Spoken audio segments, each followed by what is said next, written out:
그때 요셉이 자기 집의 관리인에게 명령을 내렸습니다. 저 사람들의 자루에 곡식을 넣을 수 있는 대로 넣어라. 그리고 그 곡식 자루 속에 돈도 넣어 주어라. 그리고 내 은잔을 저 막내 동생의 자루에 넣어라. 그리고 그 자루에 돈도 넣어라. 관리인은 요셉이 말한 대로 했습니다. 새벽이 되어 형들은 나귀를 끌고 길을 떠나게 되었습니다. 그들이 성을 떠난 지 얼마 되지 않아서 요셉이 자기 집의 관리인에게 말했습니다. 그 사람들을 뒤쫓아라. 그 사람들을 붙잡게 되면 왜 선을 악으로 갚느냐? 너희들이 훔친 자는 내 주인이 술을 마실 때 쓰시는 것이다. 그리고 꿈을 해몽하실 때도 그 잔을 쓰신다. 너희는 너무나 몹쓸 짓을 했다 하고 말하여라. 그리하여 관리인은 요셉의 형들을 뒤쫓아가서 요셉이 하라고 한 말을 그들에게 했습니다. 그러나 요셉의 형들이 관리인에게 말했습니다. 왜 그런 말씀을 하십니까? 우리는 그런 일을 할 사람들이 아닙니다. 우리는 우리 자루 속에 있던 돈도 당신에게 다시 돌려주었습니다. 우리는 그 돈을 가나안 땅에서 다시 가지고 왔습니다. 그런 우리가 당신 주인의 집에서 은이나 금을 훔칠 리가 있겠습니까? 만약 그 은잔이 우리들 중에 누군가의 자루에서 나온다면 그 사람을 죽여도 좋습니다. 그리고 우리는 당신의 노예가 되겠습니다. 관리인이 말했습니다. 당신들 말대로 하겠소. 하지만 은잔을 훔친 사람만 내 종으로 삼을 것이요. 다른 사람들은 그냥 가도 좋소. 그리하여 모든 형제들이 서둘러 자루를 내려서 풀었습니다. 관리인이 맏형에서 막내 동생에 이르기까지 한 사람씩 자루를 살펴보았습니다. 관리인은 베냐민의 자루 속에서 은잔을 찾아냈습니다. 형들은 너무나 슬퍼서 자기 옷을 찢었습니다. 그들은 자루를 나귀에 다시 실은 뒤에 성으로 돌아갔습니다. 네, 고맙습니다. 우리 가슴에 손을 얹고 우리 신앙을 고백하고 함께 말씀을 듣도록 하겠습니다. 제가 먼저 고백하겠습니다. 하나님은 나를 사랑하십니다. 나는 그 사랑 안에 있습니다. 하나님은 오늘 나에게 말씀하실 것입니다. 그 말씀에 능력이 있습니다. 그 말씀에 생명이 있습니다. 나의 마음을 하나님께 열겠습니다. 나의 생각을 예수님께 집중하겠습니다. 들은 만큼 변합니다. 들은 만큼 행복해집니다. 오늘 우리가 묵상하려고 하는 창세기 44장은 창세기 42장부터 시작된 형들에 대한 요셉의 시험, 그 마지막 모습이 기록되어 있는 말씀입니다. 이 장을 지나면서 다음 주에 나누게 될 창세기 45장에 이르게 되면은 요셉이 마침내 형들에게 자기의 정체를 밝히게 되면서 요셉의 이야기는 그 마무리를 향해서 급진전해 갑니다. 42장부터 오늘 44장까지 형들을 향한 요셉의 시험에 대한 내용을 잠깐 한번 생각해 보겠습니다. 그 전개와 내용은 이렇습니다. 먼저 창세기 42장에서 요셉의 형들이 가나안 땅에서 큰 가뭄이 갇혀왔기 때문에 먹을 것이 없어서 애굽 땅에 먹을 것이 있다는 소식을 듣고 애굽에 와서 그 일의 책임자인 요셉 앞에 무릎을 꿇게 되면서 창세기 42장이 시작됩니다. 17살에 창세기 37장에서 형들이 묶은 곡식단이 요셉의 곡식단 앞에 절을 하였던 꿈을 꾼 이후로 22년 만에 정말 하나님께서 보여주신 꿈 그대로 형들이 요셉 앞에 무릎을 꿇은 그런 상황이 펼쳐지게 된 겁니다. 요셉이 형들을 보면서 어떻게 생각하고 어떻게 행동했겠습니까? 얼마나 참 만감이 교차하였겠습니까? 그러나 요셉은 자기가 요셉이라는 걸 형들에게 밝히지 아니하면서 이제 그들을 향한 시험의 여정을 시작합니다. 요셉은 자기 앞에 무릎 꿇고 있는 형들을 향하여서 그들이 애굽의 약점을 파악하러 온 정탐꾼이 분명하다 이렇게 말을 합니다. 형들이 얼마나 놀랐겠습니까? 이 말은 대단히 위험한 말이지 않습니까? 만약 그렇다면 한순간에 죽을 수도 있는 그런 상황에 빠지게 되는 겁니다. 그래서 형들이 자기를 설명하기 시작합니다. 자신들이 어디에서 왔으며 아버지는 누구이며 형제들은 누구인가에 대해서 자세히 설명합니다. 왜냐하면 만약 그들이 한 형제라면 그들이 정탐꾼일 리는 없다라는 것이 증명될 수 있기 때문입니다. 그러나 요셉은 그들의 설명을 다 듣고 난 뒤에도 그들의 말을 믿지 아니하고 뭐라고 얘기를 합니까? 이렇게 말을 합니다. 만약 정말 너희들이 정탐꾼이 아니라면 너희가 말한 가족 중에서 오지 아니한 막내 베냐민을 데리고 와보라. 그럼 내가 너희 말을 믿겠노라. 이렇게 말하면서 형들을 전부 다 감옥에 가두어 버립니다. 그리고 3일이 지나고 난 다음에 감옥에서 나오게 하더니 시므온을 결박하고 나머지 형제를 다 보내면서 막내 베냐민을 데리고 오면 풀어주겠노라. 이렇게 이제 이야기를 한 것이죠. 그리고 이제 형들은 시므온만 결박된 상태에서 가나안으로 가야 됐었습니다. 그런데 이렇게 보내면서 요셉이 한 가지 특이한 행동을 합니다. 그건 뭐냐면 형들이 가져온 곡식 자루에 양식을 가득 채워주고 난 다음에 그들이 양식을 사기 위해서 가져온 돈도 그 곡식 자루에 같이 넣어서 보낸 것입니다. 형들은 이 사실을 알지 못하고 가나안을 향해서 한참은 가다가 어느 여관에 이르러서 나귀에게 먹이를 주기 위해 곡식 자루를 풀어보다가 그 안에 돈이 있는 것을 알게 되었습니다. 얼마나 놀랍고 또 두려웠겠습니까? 그럼에도 불구하고 이들이 애굽으로 돌아가지 않고 가나안 땅에 아버지 야곱에게 향한 것을 보면은 아마도 이미 많이 온 상태였기 때문에 돌아가기보다는 집으로 가서 막내 베냐민을 데리고 가는 것이 맞겠다라고 생각했던 것 같습니다. 그래서 이제 아버지 야곱을 향해서 갔습니다. 그리고 야곱에게 이르러서 애굽에서 있었던 모든 일을 고하면서 아버지 어서 베냐민을 데리고 가서 시몬을 데리고 와야 됩니다. 이렇게 이야기를 하면서 아버지가 간구하지만 야곱이 깜짝 놀라면서 절대 그럴 수 없다라고 이야기를 합니다. 야곱이 뭐라고 말합니까? 너희가 내게서 요셉을 빼앗아 갔고 시므온까지 빼앗아 갔으니 이제는 베냐민까지 빼앗아 가려고 하는구나. 이러면서 절대 베냐민을 보낼 수 없다. 이렇게 막았었으니 어떻게 할 수가 없었습니다. 그러나 문제는 가뭄이었습니다. 베냐민을 보내지 않았지만 머지않아 가져온 식량이 다 떨어져 버리게 되었으니, 그리고 식량은 애굽에만 있었으니까 다른 선택을 할 수가 없었던 것입니다. 그리고 다시 가서 식량을 구해오기 위해서는 반드시 베냐민을 데려가야만 했습니다. 만약 베냐민을 데려가지 않는다면 시므온이 풀려서 돌아오는 것은 고사하고 야곱의 아들들의 생명도 보장할 수 없었을 것입니다. 왜냐하면 요셉이 그들을 정탐꾼이라 하면서 동생을 데려오면은 그렇지 않다는 것이 증명될 것이다 그랬는데, 데려가지 않는다는 것은 정탐꾼이라는 것을 마치 드러내는 같은 상황이 되기 때문입니다. 이제 야곱은 선택할 수 있는 길은 하나밖에 없었습니다. 그것은 베냐민을 보내는 일이었습니다. 이것이 하나님의 역사입니다. 우리가 아는 것처럼 이 가정을 묶고 있는 아주 반복되는 절망과 어둠의 그림자는 그의 아버지로부터 흘러오는 편애와 차별이라고 하는 부정적인 영향력 때문이었는데, 그 편애와 차별의 영향력을 보여주는 관계가 아버지와 요셉의 관계였고 아버지와 베냐민의 관계였는데, 이제 하나님께서 요셉을 분리하게 하시더니 베냐민까지 분리시키려고 하는 것입니다. 이를 통하여 하나님께서 그 가정을 회복하기 위한 여정을 하고 계시기 때문에 하나님의 계획을 따라서 야곱은 선택할 수밖에 없는 그런 상황 속에 밀리게 된 겁니다. 당시 야곱의 입장에서는 죽을 것 같은 상황이었지만 사실은 그 죽을 것 같은 상황도 주의 은총의 계획 가운데 있었던 것입니다. 어쨌든 야곱을 향하여서 유다가 간절히 설득을 합니다. 베냐민을 저희가 데리고 가겠습니다. 그리고 반드시 제가 책임을 지고 베냐민을 데리고 오겠습니다, 아버지. 야곱은 다른 방법을 얻지 않았습니까? 그래서 말합니다. 시므온과 베냐민이 죽는다고 하더라도 어쩔 수가 없지 않겠느냐. 하나님의 은혜가 애굽의 그 어른에게 임하기를 그저 빌 뿐이다. 이러면서 이제 베냐민을 포함하여 자녀들을 전부 다 애굽 땅으로 보내게 됩니다.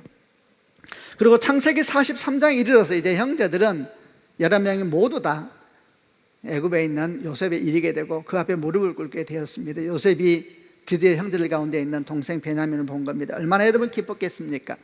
12형제 중에 같은 어머니 자식으로 난 라헬이라고 하는 같은 어머니 자식은 요셉과 베냐민 뿐이었습니다. 그리고 이 둘을 아버지 야곱이 특별히 사랑했었습니다. 그 이유 때문에 형들이 요셉을 구덩이에 던져 죽이려 하였고 애굽의 종으로 팔았는데, 자기가 이런 비참한 상황이 된 이유가 거기서부터 시작되었는데, 그리고 난 다음에 요셉의 마음에 항상 누가 걱정이었겠습니까? 베냐민이 걱정이었겠죠. 나를 죽이려 했던 형들이 과연 내 동생 베냐민을 살려두었겠는가, 이런 염려가 근심이 가득했었을 것입니다. 그런데 눈앞에 베냐민이 건강하게 있는 것을 보니까 요셉 마음이 한없이 기뻤을 것입니다. 그래서 동생 베냐민을 포함한 모든 형들을 다 집으로 초청하여서 잔치를 베풉니다. 그러나 그때도 요셉은 자기 정체를 밝히지 아니합니다. 잔치를 끝나고 난 뒤에 요셉은 형제들의 식량 자리에 또 곡식을 가득 채웁니다.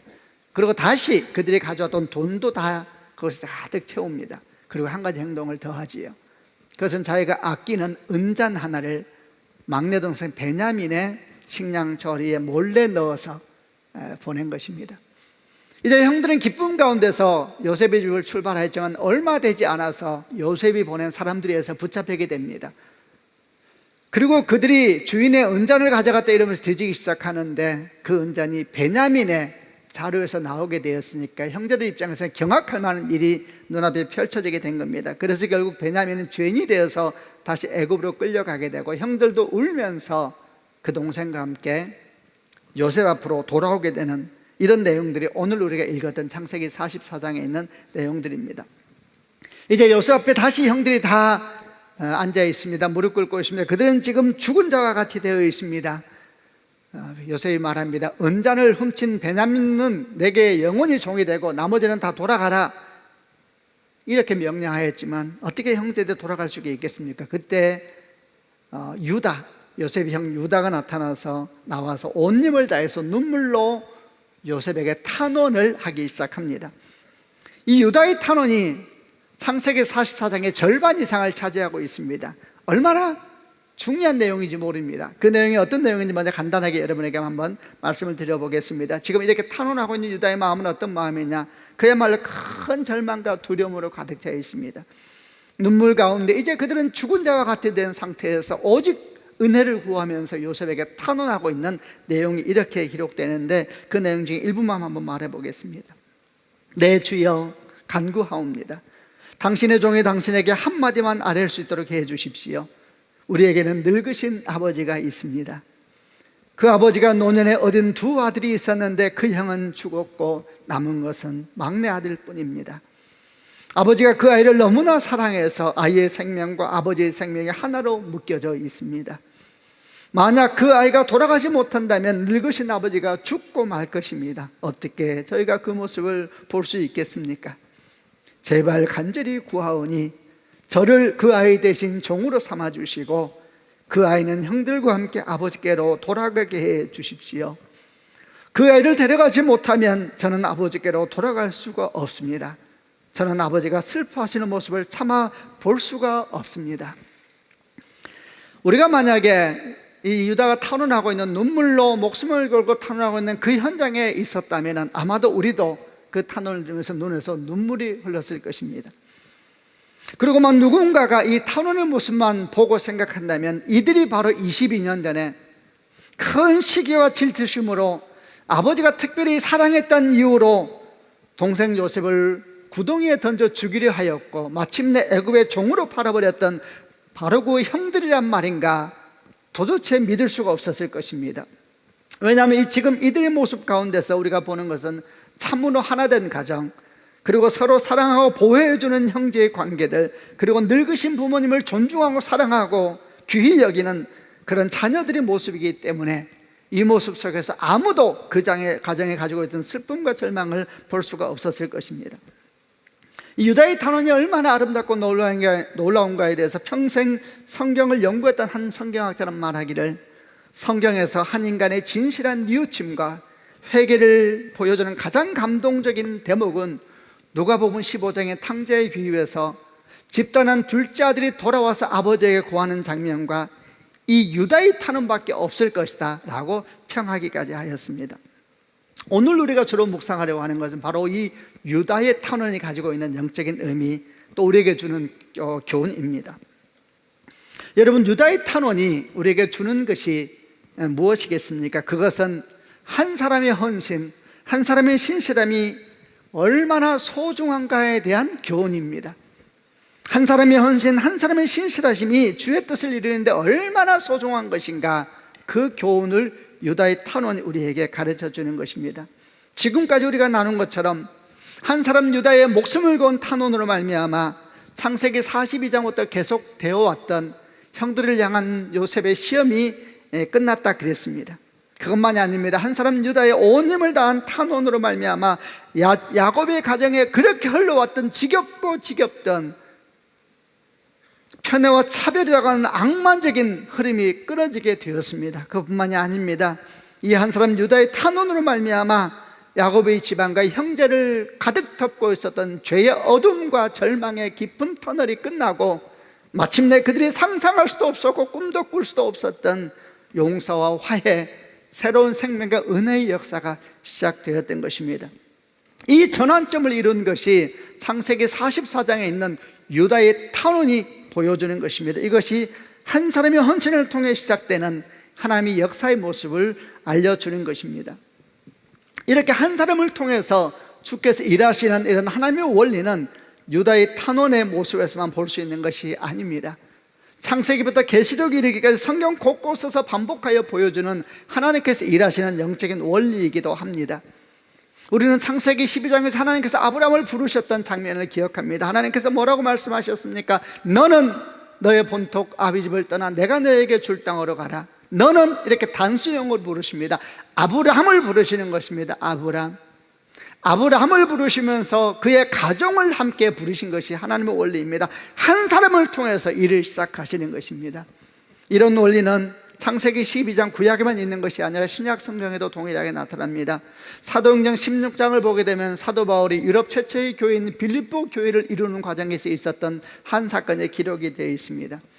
사도 바울은 빌립보에서 귀신 들린 한 여종을 만나서 그를 불쌍히 여기서 귀신을 내어 쫓아 주었습니다. 그러자 그의 귀신 들림으로 돈을 벌었던 주인들이 분노하면서 사도 바울과 실라를 고발하게 되었고, 관리들은 사도 바울과 실라를 흠뻑 때리고 난 다음에 깊은 감옥 속에 내던져 버렸습니다. 그 감옥 속에 갇힌 사도 바울과 실라는 깊은 밤이 되었을 때 그 자리에서 일어나서 하나님을 찬양하고 기도하기 시작했습니다. 그러자 어떤 일이 갑자기 일어났습니까? 갑자기 지진이 일어나더니 옥문이 다 열리고 그들을 묶고 있었던 사슬들이 다 끊어지고 말았습니다. 얼마나 놀라운 일입니까? 그러자 옥문을 지키고 있으면서 졸고 있었던 간수가 깜짝 놀라 눈을 떠보니까 옥문이 다 열려있는 걸 보고, 아, 죄수들이 다 도망갔구나, 두려운 마음에 자결을 하려고 했습니다. 그때 사도 바울이 말합니다. 네 몸을 상하게 하지 말라, 우리가 다 여기 있노라. 그러자 간수가 깜짝 놀라면서 그 앞에 무릎을 꿇고 이렇게 말을 합니다. 선생님들이여, 내가 어떻게 하여야 구원을 얻을 수가 있겠나이까? 그러자 사도 바울이 뭐라고 이야기를 합니까? 주 예수를 믿으라, 그리하면 너와 네 집이 구원을 얻을 것이다, 이렇게 선포를 합니다. 주 예수를 믿으라. 간수에게 한 말입니다. 너는 주 예수를 믿으라, 그리하면 너로 말미암아 너의 가정에 하나님의 역사를 위한 통로가 열릴 것이라는 말씀이 아니겠습니까? 아브라함을 부르셔서 그의 가정을 약속 가운데 인도하신 하나님께서는 빌립보 감옥의 간수 한 사람을 부르시면서 그의 가정을 향한 약속을 시작하고 계시는 것입니다. 여러분, 이것만이 아닙니다. 한 사람을 찾으셔서 일하신 하나님의 원리는 계속해서 나옵니다. 하나님께서 아브라함에게 독자 이삭을 주시면서 그를 통하여 하나님의 큰 약속을 이룰 것이라는 약속도 마찬가지입니다. 하나님께서 원하셨다면 수많은 자식들을 줄 수 있었을 것입니다. 그러나 하나님은 약속의 아들로는 단 한 사람 이상만을 주셨습니다. 그리고 약속하시기를 그를 통하여 하나님의 백성들이 하늘의 별처럼 바다의 모래처럼 많아지게 될 것이다. 이것이 약속의 시작입니다. 한 사람을 통하여 일하시겠다는 약속이 아니겠습니까? 야곱 가정의 회복을 위하여서 야곱의 12 아들 중에 요셉을 부르신 것도 그러한 것이며, 온 세상의 구원을 위하여서 이스라엘이라는 한 민족을 택하신 것도 같은 영적인 원리인 것입니다. 하나님은 한 사람을 통하여 일을 시작하시고 그를 통로 삼으셔서 가정을 회복시키고 교회를 회복시키고 민족을 회복시키기 원하시는 것입니다. 이 일을 꼭 기억하셔야 됩니다.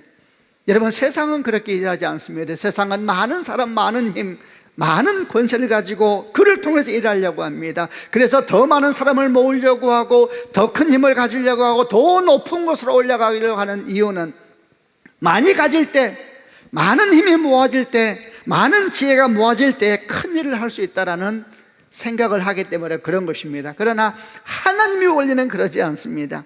하나님은 신실한 한 사람을 찾으시는 것입니다. 사도행전 13장 22절 말씀에 내가 이새의 아들 다윗을 만나니 내 마음에 합한 사람이라 내 뜻을 다 이루게 하리라.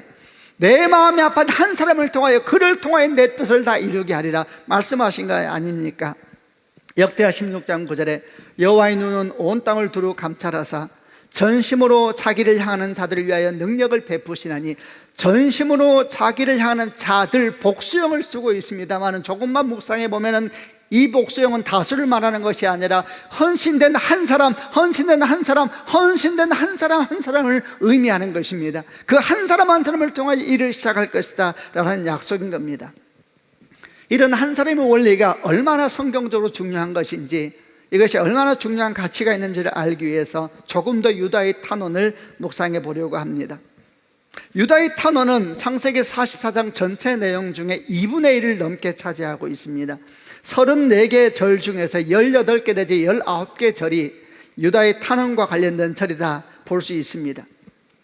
그런데 요셉이 이 유다의 탄원을 들으면서 끊지를 않습니다. 다 그 얘기를 듣습니다. 한 문장 한 문장, 한마디 한마디를 요셉이 다 들을 뿐만 아니라 성경도 그 긴 내용을 조금도 빼지 않냐고 전부 다 기록을 하고 있습니다. 어쩌면 창세기 44장이 존재하는 이유는 유다의 탄원을 기록하기 위해서 창세기 44장은 존재하는 것이다, 그렇게 말씀해도 될 것입니다. 여러분, 이런 성경의 태도가 중요합니다. 이런 요셉의 태도가 중요합니다. 이를 통해서 뭘 말합니까? 요셉의 탄원이, 유다의 탄원이 요셉 이야기에서 얼마나 중요한 위치를 차지하는가에 대해서 알려주는 것입니다. 실제로 이 유다 한 사람의 탄원을 지나면서 요셉 이야기는 극적인 전환을 이루게 됩니다. 창세기 45장에 들어가게 되면서 드디어 요셉은 자기 정체를 드러내게 되고, 그 무너졌던 가정이 한순간에 회복되어 버리고 민족이 시작되는 기초를 이루는 그런 상황의 전개가 유다의 탄원으로부터 극적으로 일어나게 되는 것입니다. 그런데 이런 창세기 44장의 유다의 탄원에 대한 말씀을 읽으면서 그 소중함을 묵상하다 보면 계속해서 한 가지 궁금증이 일어나는 것을 어쩔 수가 없었습니다. 그 궁금증은 유다와 함께 있는 다른 형제들의 마음에 대한 것이었습니다. 요셉을 향한 유다의 탄원은 다른 모든 형제들의 마음을 대변하고 있는 것이었을까? 아니면 혹시 형제들 중에서 몇 명은, 아니면 단 한 명이라도 유다하고 다른 마음을 가진 형제는 없었을까? 유다가 눈물을 흘리면서 동생 베냐민을 위하여서 늙으신 아버지 야곱을 위하여 탄원하고 있을 때, 혹시 함께 엎드리고 있는 형제 중에 혹시 누군가는 함께 눈물 흘리는 마음이 아니라 베냐민을 향하여 분노하고 있는 그런 형은 혹시 없었을까라는 생각이 들었습니다. 이런 생각을 하는 이유는 지금 형들은 요셉이 의도적으로 베냐민의 자루에 은잔을 넣은 것을 모르고 있었습니다. 그러므로 그들은 어떻게 생각했습니까? 그들은 합리적으로 생각한다면 베냐민이 정말로 요셉의 은잔이 탐나서 훔쳐서 자루에 넣었다고 생각했을 것입니다. 그렇다면 동생 베냐민이 모든 것을 지금 망친 것입니다. 평소에도 아버지 품에서 특별 대우 받으면서 왕자처럼 살아가더니 이제는 온 가족을 사지로 밀어넣고 있는 이런 몹쓸 짓을 동생 베냐민이 했다라고 생각할 수도 있는 상황이었습니다. 여러분, 이런 생각이 드는 형제들은 혹시 그 가운데 아무도 없었을까요? 또 이런 질문을 하게 되는 또 하나의 이유는 지금까지 창세기 37장 이후로 우리가 들어왔고 배워왔고 묵상하였던 요셉에 대한 일련의 내용들 때문입니다. 요셉과 관련된 일련의 내용들 때문입니다. 우리는 요셉의 삶에 일어났던 비극적인 사건들이 근본적으로는 아버지 야곱, 어쩌면 그 할아버지 이삭으로부터 시작된 편애와 차별이라고 하는 악마적이고 부정적인 씨앗의 열매라는 것을 알 수가 있었습니다. 그리고 그 열매가 가장 극단적으로 맺혔던 자녀들은, 야곱이 12아들 중에서 극단적으로 맺혔던 자녀들은 라헬의 자녀들이었던 요셉과 베냐민은 아니었습니다. 그들은 오히려 수혜자들이었죠. 또한 레아의 자녀들이었던 므낫세와 시므온, 레위, 유다, 이삭갈, 스불론도 극단적인 열매가 맺힌 아이들은 아니었습니다. 이런 차별과 편애라는 부정적인 씨앗의 극단적인 열매가 맺힌 자녀들은 누구였는가? 이들의 여종 비라와 실바의 자녀들이었다 할 수 있을 것입니다. 이런 모습을 잘 보여주었던 성경의 장면 중에 하나가 창세기 33장이 아니겠습니까? 창세기 33장은 야복강가에서 밤새 씨름하였던 야곱이 하나님이 만지시는 말미암아 엉덩이 뼈가 탈골되어지고 절름발이어서 아침 해를 맞이하는 장면이 기록되어 있습니다. 아침 해가 떠오르면서 저 멀리서 형 예서가 400명이나 되는 장정을 거느리고 오고 있는 모습을 보았습니다. 이때 야곱이 어떻게 행동합니까? 가족을 세 그룹으로 나누지 않습니까? 아주 전략적인 것입니다. 이렇게 나누는 말미암아 혹시 형 에서가 가족을 공격하더라도 제일 앞에 있는 그룹이 몰살되더라도 그들이 죽어가는 사이에 다음 팀들은 살아 도망갈 수 있기 때문에 이 작전을 짠 겁니다. 그럼 누구를 제일 앞에 세웠겠습니까? 예, 두 여종 비라와 실바와 그의 자녀들을 제 앞에 세운 것입니다. 그 다음에 레아와 그의 자녀들을 다음에 세웠고, 그 다음 그룹에는 조금 더 떨어져서 라헬과 요셉을 세웠습니다. 제일 앞에 야곱이 섰다 할지라도 첫 번째, 전쟁이 나면 가장 먼저 죽도록 자리매겨진 그 자녀들의 마음이 어떠했겠습니까? 여러분, 이것이 야복강가에서 하나님을 만나고 난 뒤에 직후에 있었던 야곱의 모습이라면 그 전에는 그가 어떠했겠습니까? 또 그 후는 그가 어떠했겠습니까? 얼마나 많은 차별과 편애가 특별히 두 여종의 자녀들에게 흘러갔겠습니까? 창세기 37장을 보게 되면 요셉의 얘기가 처음 시작될 때 처음 나오는 내용이 무엇인지 기억하십니까? 처음 나오는 내용은 요셉이 두 여종 비라와 실바의 자녀들의 악한 일을 아버지 야곱에게 일러 바쳤다라는 얘기가 처음 등장을 합니다. 우리 이 내용을 묵상하면서 무엇을 배울 수가 있었겠습니까? 아마도 요셉은 이 형들의 잘못이 너무나 악화해서 아버지 도움을 청했던 것 같다라고 묵상을 했었습니다. 그저 어린아이들이 형들의 잘못을 고자질하는 그런 내용이 아닙니다. 17살은 어린아이가 아닙니다. 아마도 요셉은 그의 선한 분별력을 따라서 형 중에서 특별히 비다와 실바의 아들들이 매우 악한 것을 보게 되고 이 악함을 어떻게 하든지 고치기 위해서 아버지 야곱에게 도움을 청했던 것 같습니다. 그러나 야곱은 그 일에 무지하고 깨어있는 사람이 아니었죠.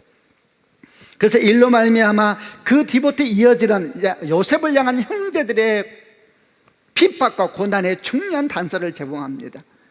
일로 말미암아 형제들은 요셉을 더욱더 싫어하게 되었고 마침내는 그를 구덩이에 던져 죽이려 했고 나중에는 종으로 팔아버린 직접적인 계기가 바로 여기에 있었던 것입니다. 그 후에 전개되는 구덩이 사건이나 종으로 팔아버린 내용을 보더라도 레아의 아들들이었던 므낫세와 유다는 어떻게 하든지 요셉을 살리려고 합니다. 그리고 유다 같은 경우에는 차라리 그를 종으로 팔자라고 제안하는 얼마면 그의 생명을 보존하기 위한 몸부림까지 치기도 했었습니다. 그로 인해서 그가 종으로 팔렸지만 그것은 사실 요셉의 생명을 지키기 위한 유다의 몸부림이라 볼 수가 있는 것입니다. 이런 여러 묵상들의 설득력이 있다면 요셉에게 가장 원수 같은 형제는 누구이겠습니까? 그들은 분명 여종 실바와 비라의 자녀들인 단과 납달리, 갓과 아셀, 그들이 요셉의 가장 원수 같은 형제들이었을 것입니다. 여러분, 유다가 요셉에게 눈물로 탄원을 하면서 동생 베냐민을 보호하려고 하고 아버지를 향한 사랑을 드러냈을 때에 요셉은 아마도 너무나 기뻤을 것입니다. 옛날에는 똑같은 이유로 자기를 죽이려 했던 그 형들이 지금은 똑같은 이유로 베냐민을 보호하려고 합니다.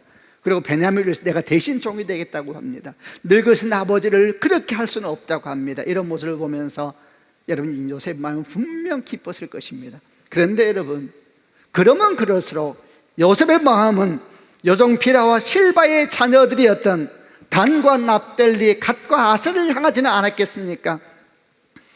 유다의 탄원이 절절할수록 어쩌면 요셉은 자기도 모르는 사이에 단과 납달리, 갓과 아셀을 살펴보면서 과연 저들은 무슨 생각을 하고 있을까 생각하지 않았겠습니까? 그리고 유다의 눈물의 탄원이 끝날 즈음에 요셉은 바로 그들을 향하여서 이렇게 묻고 싶지 않았을까요? 너희들도 같은 생각이냐? 이렇게 여러분 묻고 싶지 않았을까요? 이 대답을 들어야 끝나는 것이 아닙니까? 이 대답을 들어야지 용서가 일어나는 것이라고 할 수 있지 않겠습니까? 여러분, 만약에 여러분이 요셉이라면 어떻게 행동하겠습니까? 저는 설교를 준비하면서 요셉의 마음으로 그 자리에 나아가서 유다의 탄원을 한번 들어보았습니다.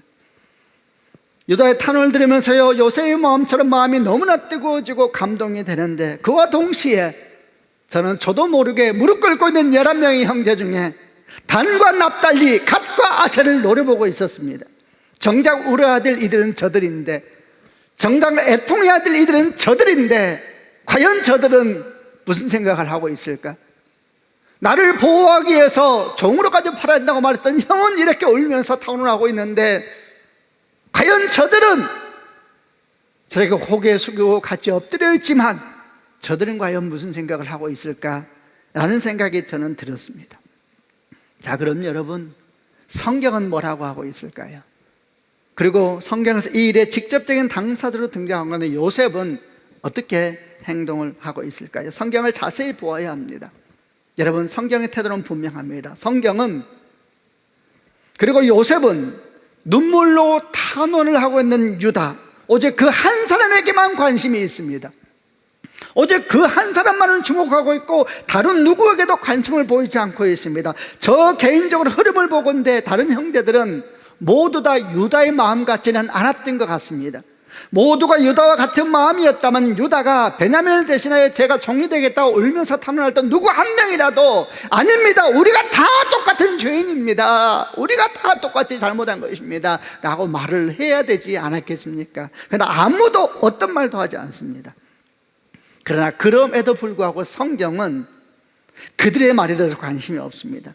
성경은 오직 한 사람 유다만을 주목합니다. 그의 말을 한마디도 빠지지 않으려는 것처럼, 그의 행동을 하나도 놓치지 않으려는 것처럼 유다만을 주목하면서 마치 유다 한 사람에게 모든 것이 달려있는 것처럼 성경은 유다만을 주목하고 있습니다. 여러분, 이런 성경의 모습을 잘 기억해야 됩니다. 왜냐하면 이것이 바로 한 사람의 신실한 헌신이 가지는 하나님 앞에서의 존귀함이기 때문입니다.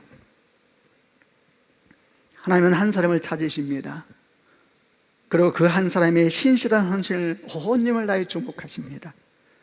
그리고 그 사람의 헌신을 통해 주변에 있는 모든 사람의 절망과 아픔을, 그 슬픔을 거둬버리시고 새로운 생명 역사를 시작하시는 것이 하나님이십니다. 성도 여러분, 축복합니다. 저는 우리 성도 한 사람 한 사람들이 하나님이 찾으시는 바로 그 한 사람이 되기를 주님의 이름으로 축원합니다. 저는 지금 여러분에게 엄청난 이야기를 하려고 하는 것이 아닙니다. 우리 한 사람 한 사람이 온 세상을 위한 선교사가 되어야 한다라고 말하는 것도 아니고, 우리 한 사람 한 사람이 온 나라와 민족을 위한 큰 믿음의 거장이 되어야 한다라고 말하는 것도 아닙니다. 그러나 최소한 우리 한 사람 한 사람은 우리 가정과 우리 자녀들의 축복의 통로는 되어야 하는 것입니다. 만약 하나님께서 여러분의 가정을 축복하시기 원한다면 분명코 단언코 통로를 찾으실 것입니다. 통로가 있어야지 부으시지 않겠습니까?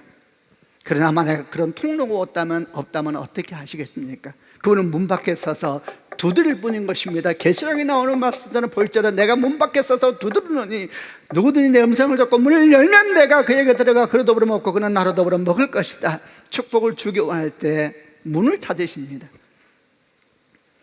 여러분, 하나님께서 은혜와 축복을 베푸시려고 할 때 부으실 수 있는 문이 없는 가정, 여러분, 그 가정은 얼마나 슬픈 가정이겠습니까?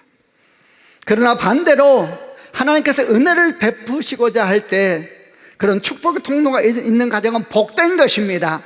게다가 그 통로가 깨끗하고 녹슬지 아니하고 구멍나지 아니하고 넓고 깊다면 여러분, 그 가정은 복된 것입니다. 여러분, 이런 통로가 당신이 되어야 되지 않겠습니까? 만약 우리가 우리 가정에 정말 축복의 통로가 되고 싶다라는 소망을 가지고 그 마음으로 자신을 깨끗하게 하고 그 마음으로 자기 영혼의 깊이와 넓이를 더해가고 그 영혼으로 날마다 매일의 주어진 삶을 살아간다면 그 다음은 성령께서 하실 것입니다. 그렇게 걸어간다면 우리도 모르는 사이에 어느 순간 우리가 우리 가정과 자녀들의 축복의 통로가 되어 있는 것을 보게 될 것입니다. 아멘.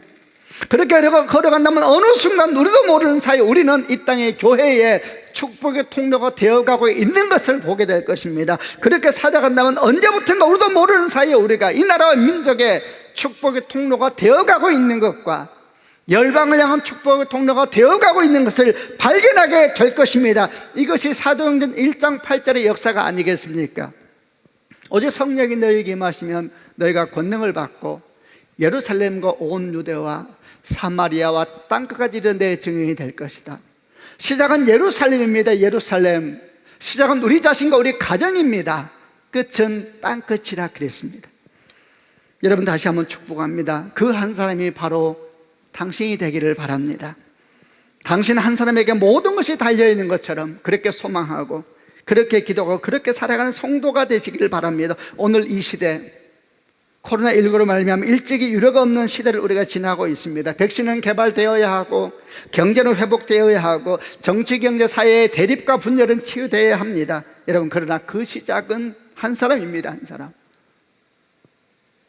우리 자신이 주 앞에 그런 한 사람이 되기를 다시 한번 주님의 이름으로 축원드립니다. 이렇게 소망할 때 우리는 중요한 질문을 하나 더 하게 될 겁니다. 그것은 우리가 정말 하나님이 찾으시는 그 한 사람이 되길 원한다면 어디서부터 그것을 시작해야 되는 것인가? 우리가 가정에서 자녀들에게 그런 통로가 되어야 한다 이렇게 말을 했는데 어떻게 그 시작을 열 수가 있을 것인가? 어디서부터 그 시작을 해야 되는가? 하고 질문할 수 있습니다. 이에 대한 답은 유다의 탄원에서 다시 핵심되는 한 단어를 통하여 찾아볼 수 있을 것입니다. 요셉을 향한 유다의 탄원은 창세기 44장 18절부터 34절에 이르는 굉장히 긴 내용이라 그랬는데, 이 긴 탄원에서 핵심되는 한 문장을 찾으라면 무엇을 찾을 수 있을까요? 그것은 분명히 33절이 될 것입니다. 창세기 44장 33절을 개역개정으로 한번 같이 읽어보려고 합니다. 함께 읽겠습니다. 시작. 이제 주의 종으로 그 아이를 대신하여 머물러 있어 내 주의 종이 되게 하시고 그 아이는 그의 형제들과 함께 올려 보내소서. 다시 제가 읽어보겠습니다. 이제 주의 종으로 그 아이를 대신하여 머물러 있게 하고 내 주의 종이 되게 하시며 그 아이는 형제들과 함께 아버지께로 올라가게 하여 주옵소서. 이렇게 이제 유다가 탄원을 합니다. 이 유다의 탄원은 이 고백에서 정점에 이릅니다. 정점에. 여기서 유다는 뭐라고 말합니까? 자신의 삶을 내어드림으로 베냐민을 대신하여 종이 되겠다 이렇게 고백을 하고 있습니다. 여러분, 그런데 이 핵심되는 절, 다시 이 절에서 한 핵심 단어를 찾으라면 무엇을 찾을 수 있을까요? 그 핵심 단어는 분명히 33절에 있는 대신하여, 히브리어로 타하트라는 단어입니다. 대신하여라는 단어가 될 것입니다. 이제 주의 종으로 그 아이를 대신하여 내 주의 종이 되게 하시고 그 아이는 형제들과 함께 올라가게 하옵소서. 종이 베냐민을 대신하여 내가 영원히 종이 되겠사오니 그 아이는 형제들과 함께 아버지로 올라가게 하여 주옵소서. 여러분, 대신한다는 이 단어가 얼마나 위대한지 모릅니다. 왜냐하면 이 단어는 우리의 묵상을 한순간 요셉의 이야기에서 복음의 한가운데로 끌고 가기 때문입니다. 이 단어를 만나는 순간 우리의 묵상은 한순간 창세기가 아니라 복음의 한가운데로 끌려가게 되어 있습니다. 왜냐하면 이 땅에서 우리 눈물과 슬픔과 절망과 저주와 아픔까지도 대신할 수 있는 유일한 분은 예수 그리스도이시기 때문입니다. 유다의 탄원은 우리를 한순간 예수 그리스도의 십자가 앞으로 끌고 가는 것입니다. 이것이 유다의 탄원이 성경에서 가지고 있는 위대한 위치입니다. 저를 그 아이 대신 종으로 삼아주시고 그 아이는 형들과 함께 아버지께로 돌아가게 해주십시오. 마태복음 20장, 마가복음 10장 말씀에 인자가 온 것은 섬김을 받으려 함이 아니라 도리어 섬기려 하고 자기 목숨을 많은 사람의 대속물로 주려 함이니라. 대속물, 대신하여 값을 치른다는 이야기입니다. 로마서 5장 8절에 우리가 아직 죄인 되었을 때에 그리스도께서 우리를 위하여 죽으심으로 우리를 대신하여 죽으심으로 하나님께서 우리에 대한 자기 사랑을 확증하셨느니라 이렇게 말씀하고 있습니다. 우리는 유다의 탄원을 묵상하면서 우리가 바로 하나님의 찾으시는 그 한 사람이 되기를 원하면서 질문했습니다. 그러면 어디서부터 그 시작을 해야 합니까? 질문했었지요. 그 답은 분명합니다. 그 시작은 십자가입니다. 십자가에서 시작해야 되는 것입니다. 왜냐하면 바로 그 십자가에서만이 우리를 대신하여 죽으신 한 사람을 우리가 만날 수 있기 때문입니다. 여러분, 우리가 알아야 될 것이 있습니다. 우리는 우리 힘으로 결코 그 한 사람이 될 수가 없는 사람입니다.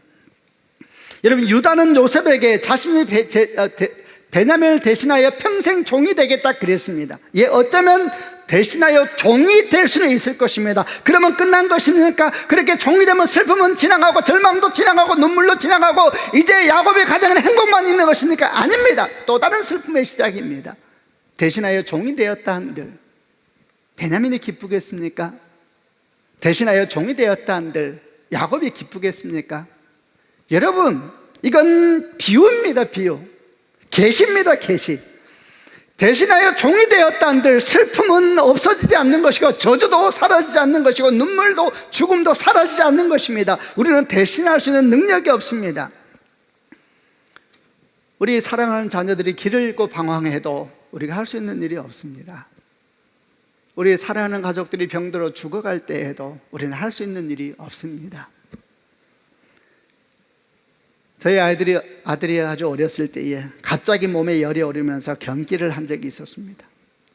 저희는 경기를 모르고 있었는데 아내와 저는 깜짝 놀라면서 아들을 끌어안았지만 어떻게 할 수가 없었습니다. 온몸은 굳어가기 시작하고 입에서 하얀 거품이 올라왔습니다. 저는 순간 생각했습니다. 아, 내 아들이 죽어가고 있구나. 아내와 저는 주저앉아 하나님을 부르면서 울었습니다. 나는 아이를 끌어안고 울었고 아내는 옆에 있는 식탁을 붙잡고 부르짖었습니다. 하나님 도와주세요. 하나님, 저희가 잘못했어요. 도와주세요. 몇 분 지나지 않아서 아이의 경기는 회복되었지만 우리는 그 시간을 잊지 못합니다. 여러분, 아무리 사랑해도 대신할 수 없습니다. 대신해서 고통을 짊어지고 대신해서 절망과 죽음을 질 수 없는 것입니다. 종은 될 수 있을지 몰라도 절망의 사슬을 끊을 수 없는 것입니다.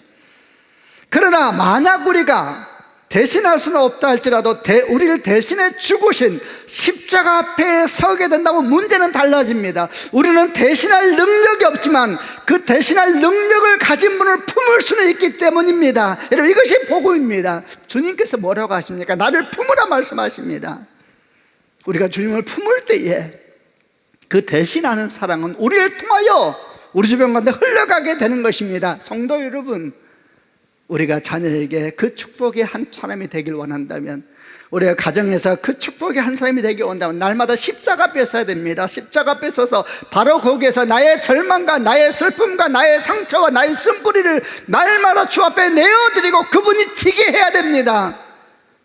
그리고 난 다음에 그 사랑 앞에서 다시 우리는 세상을 향해 나아가서 지친 자들과 상한 자들의 슬픔을 부여안고 주 앞에 인도하는 그 한 사람이 될 수가 있는 것입니다. 우리가 한 사람이 되길 원하는 소망을 가지면서 십자가 앞에 나가지 아니한다면 우리의 쓴뿌리와 아픔을 날마다 십자가 앞에 내어드리고 대신 지시는 그분께 내어드리지 아니한다면 우리는 축복의 한 사람이 되기를 소망하면서도 실제는 저주의 한 사람, 절망의 한 사람, 분노의 한 사람이 되고 말 것입니다. 우리 안에 있는 쓴뿌리들과 우리 안에 있는 분노들과 우리 안에 있는 두려움들이 날카로운 칼날이 되어서 우리 자녀를 찌를 것이고 우리 주변 사람을 찌를 것이고 주변 사람을 아프게 할 것이기 때문입니다. 어떻게 하면 그 한 사람이 될 수 있는가? 십자가에서 대신하시는 사랑을 품으신 예수 그리스도, 그분에서부터 다시 시작될 수가 있는 것입니다. 성도 여러분, 주님의 이름으로 축복합니다. 저는 여러분의 한 사람 한 사람이, 저를 포함한 모든 한 사람 한 사람이 정말 축복의 통로가 되는 바로 그 한 사람이 되시기를 바랍니다. 아멘. 내 마음에 합한 사람을 다시 내가 그를 통한 내 뜻을 이루게 하리라. 여러분 자녀에게 그 한 사람이 되시기를 바랍니다. 여러분 가정에 그 한 사람이 되시기를 바랍니다. 그리하여 이 땅의 민족과 교회, 열방에 그 한 사람이 되시기를 바랍니다. 그런 소망을 품는 자들마다 오늘 이 시간 십자가 앞으로 가야 됩니다. 먼저 우리의 슬픔을 내어놓고, 먼저 우리의 두려움을 내어놓고, 우리의 저주를 내려놓고, 우리의 쓴뿌리와 상처를 내어놓고 우리 주 예수 그리스도에게 짊어드리십시다. 그리고 대신하시는 그분의 사랑 가운데 마음껏 젖으시고, 그리고 다시 우리가 세상을 향해서 나아가서 그분의 사랑을 전하고, 그래 대신하시는 그분이 일하실 수 있도록, 그럴 때 여러분 우리가 그 한 사람이 되는 것입니다. 주의 축복이 여러분 가운데 여러분을 통하여 은총을 받은 여러분의 자녀 가운데, 가정 가운데, 이 땅과 민족과 교회 가운데 있기를 주님의 이름으로 축원합니다. 아멘. 같이 기도하십시다. 한번 가슴에 손을 얹으시길 바랍니다. 주 앞에 한번 소망하며 기도하십시다. 첫 번째 기도할 것, 하나님, 제가 정말 그 한 사람이 되길 원합니다. 유다의 탄원을 통하여서 그 긴 슬픔과 아픔의 시절이 끝나고 하나님 모든 것이 회복되는 하나님의 계절이 오게 되었던 것처럼 우리가 그 한 사람이 되길 원합니다. 하나님, 우리가 위대한 일은 아닐지라도 가정 가운데서 자녀들을 향하여서 우리에게 주어진 작고 좁은 자리 가운데서 그 한 사람이 되길 원하나이다. 우리 그 소망 가지고 한번 하나님께 구하며 기도하겠습니다.